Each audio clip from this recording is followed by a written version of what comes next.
Hey, it's Coach here. Hope you guys are well. Well, I've been inspired by a little discussion I stumbled across on Twitter, and it's a pro tip by Ed, who's a fairly well respected character in the audio community over there. And he serves up some pretty good advice usually. And this one is a pro tip, the solution to a track that gets too loud at times, too quiet at others, but otherwise sounds great, is volume automation, not compression. And of course, as happens on the internet, the discussion goes on, goes horribly off the rails, people start arguing, etc., etc.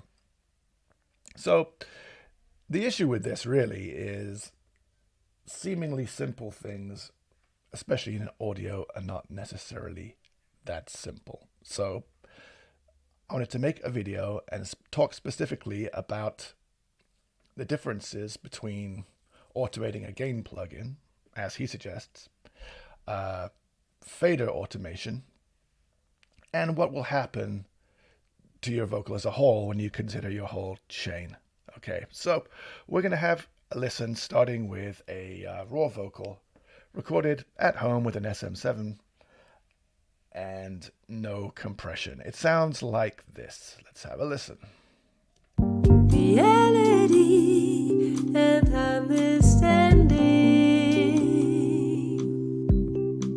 I can only take it as it comes. Staring at the surface,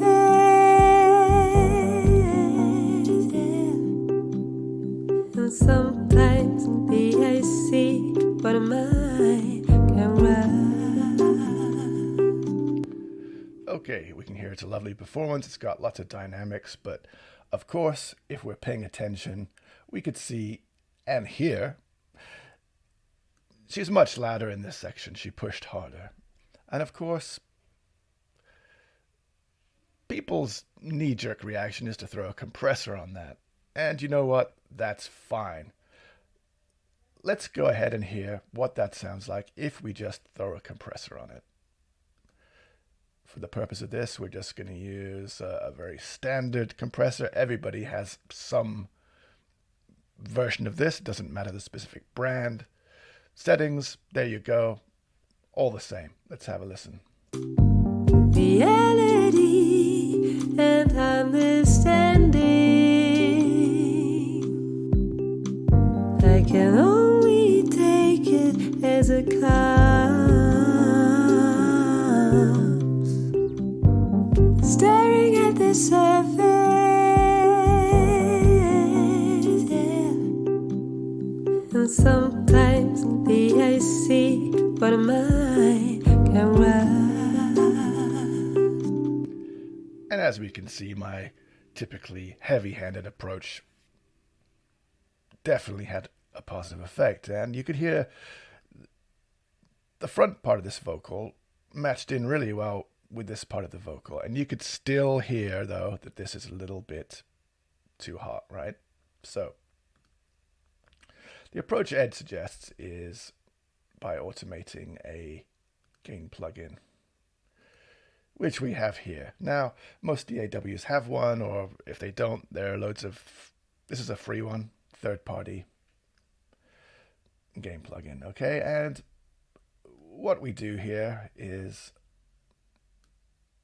throw in some automation, okay? And all I've done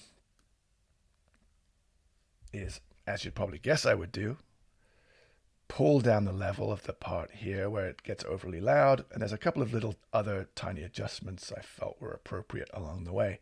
So for instance, at the end of this phrase, I actually pushed the level up, so you get more of that breathy thing she does. And these lines are in fact they're a little lower than these. So they come up, and then this last one, of course, she pushes a little harder, and I tugged it down a little. So let's have a listen to that.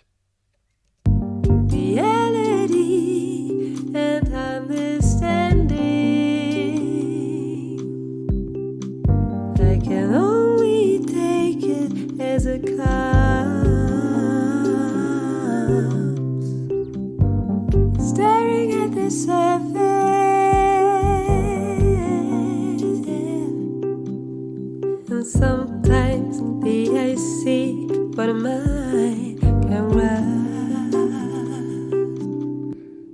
So that's that technique.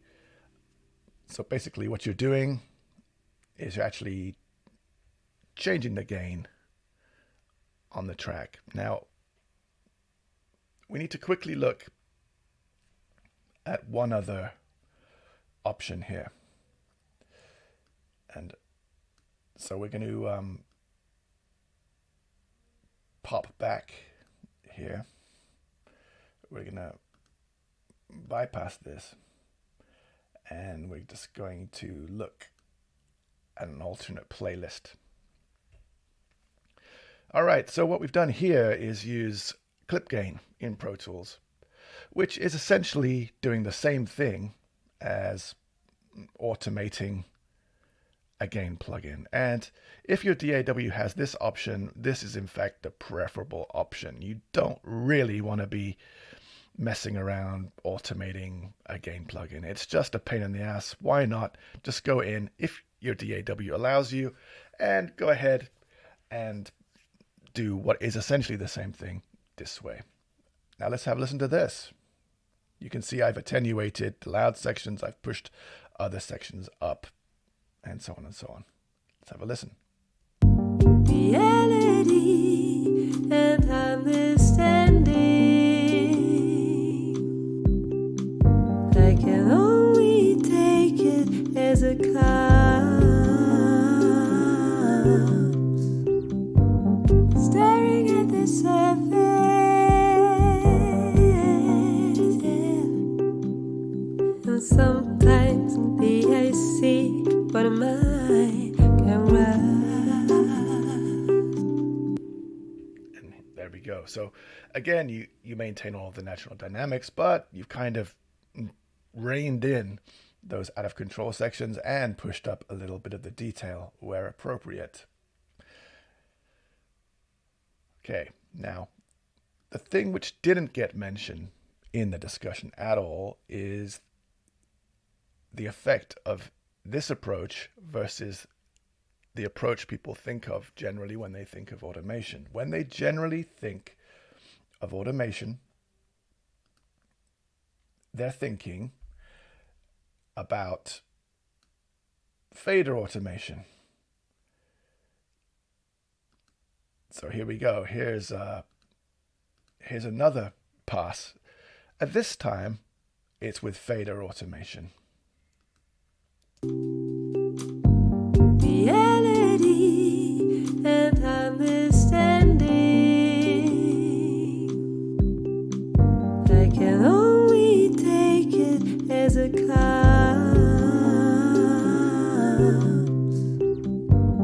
Staring at the surface, yeah. And sometimes the I see what am I can rise. Yes, Okay, and as we see, sure enough, that automates the level of the fader. Now, it's very, very important to understand the difference between this and the previous methods I've showed you. The thing you need to understand is what happens with your fader automation is post-insert. It has no effect whatsoever upon the compression in your chain. So, the ideal approach is to do something like this, where you're going in with clip gain, or if you insist, this convoluted automating your gain plugin, and then hitting your compressor. That's going to give you the best result. And then you can consider fader automation if you need it. So let's have a listen to the vocal where the gain has been adjusted and then it hits the compressor. reality and understanding. I can only take it as it comes. Staring at the surface, yeah. And sometimes the AC, but mine can rust. And as we hear, that sounds fantastic. And I personally, probably, through this whole section anyway, wouldn't do any kind of fader automation. I might change level in the chorus, but it's going to be very minor. I could take whole sections and maybe automate them up a dB or down a dB if needed, but I've already really done the hard work by just adjusting what I needed to internally in the track and then letting the compressor deal with it. And don't forget, your compressor also adds character, and that's one of the main purposes for me of using a compressor. Like this particular one adds a kind of like very present mid-forward tone, and I like that because I want this vocalist to be intimate and in my face. I want to really feel what she's doing. So I hope that didn't just confuse matters, and I hope that that explained the difference of the approaches and why you should bear in mind that doing something like clip gain or automating a gain plugin is going to have a very different result to automating your fader. This fader movement would have no effect whatsoever on what's hitting the compressor because it's post, whereas this is pre. Now you could do this gain change after your compressor, but not. What's the point? The issue we had with the compressor was when it hit this section, or this section I should say, before the level was turned down, it sounded funky, right? It didn't sound great, whereas it sounds beautiful if we do it at the beginning anyway. I hope you enjoyed that. If you did, please leave me a comment, share, like, and do all the usual shenanigans. All right, take care and happy mixing, guys.